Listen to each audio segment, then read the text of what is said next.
समझ लेते हैं कि आज के स्ट्रैटेजी हमारे एक्सपर्ट क्या बना रहे हैं। रूपक जी हमारे साथ है। मॉर्निंग रूपक, पहले तो आपके आज के 2 रेकमेंडेड ट्रेड्स।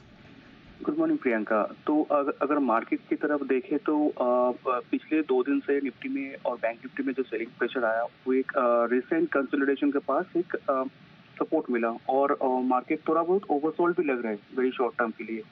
तो यहाँ से हो सकता है निफ्टी बैंक निफ्टी पे थोड़ा बहुत रिकवरी आए।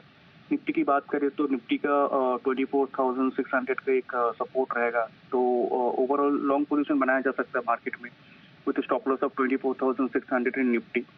अपसाइड में निफ्टी में रिकवरी भी अगर आता है तो 25,000 ऊपर जा सकता है। और बैंक निफ्टी की बात करें तो 55,350 का एक सपोर्ट है। तो इसको सपोर्ट से बैंक निफ्टी में बैंकिंग स्पेस में लॉन्ग पोजीशन बनाया जा सकता है और अपसाइड में बैंक निफ्टी 56,300 तक जा सकता है। तो ओवरऑल ये गया stocks market stock specific action अगर देखने चाहते हैं हम लोग तो एक स्ट्रॉन्ग ब्रेकआउट है करूर वैश्य बैंक में लॉन्ग टर्म चार्ट में स्ट्रॉन्ग ब्रेकआउट है। और जो इम्पोर्टेंट मूविंग एवरेज है उसके ऊपर सस्टेन करते हुए दिख रहा है। तो शॉर्ट टू मीडियम टर्म के लिए एक अच्छी कॉल बन रहा है। अराउंड 248 बाई करना होगा करूर वैश्य बैंक। टारगेट रहेगा 272 और नीचे 234 का स्टॉप लॉस रहेगा। 234 के नीचे ये स्टॉक थोड़ा वीक हो जाएगा। दूसरा स्टॉक रहेगा बायोकॉन। बायोकॉन ने डेली चार्ट पे एक स्ट्रॉन्ग ब्रेकआउट दिया। प्रीवियस जो कंसोलिडेशन था उसके ऊपर सिग्निफिकेंट एक ब्रेकआउट दिया। इंपॉर्टेंट मूविंग एवरेज के ऊपर सस्टेन करते हुए दिख रहा है और आरएसआई में भी कंसोलिडेशन ब्रेकआउट है। तो ये सारी चीज इंडिकेट कर रहे हैं कि सेंटिमेंट पॉजिटिव रहेगा फॉर द शॉर्ट टर्म। और अपसाइड में 378 380 तक जा सकता है। बाई करना होगा अराउंड 355 और स्टॉप लॉस प्लेस करना होगा बिलो 340।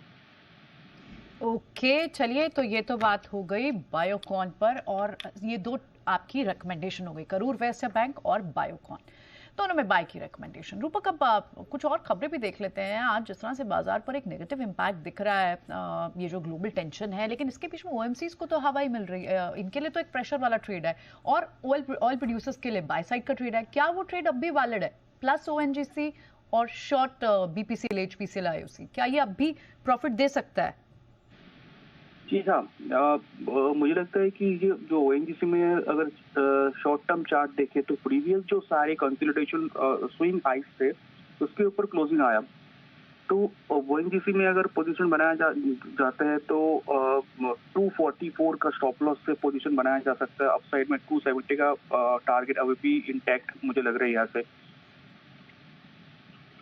तो ये तो बात हो गई ओएनजीसी पर बाय की रिकमेंडेशन है।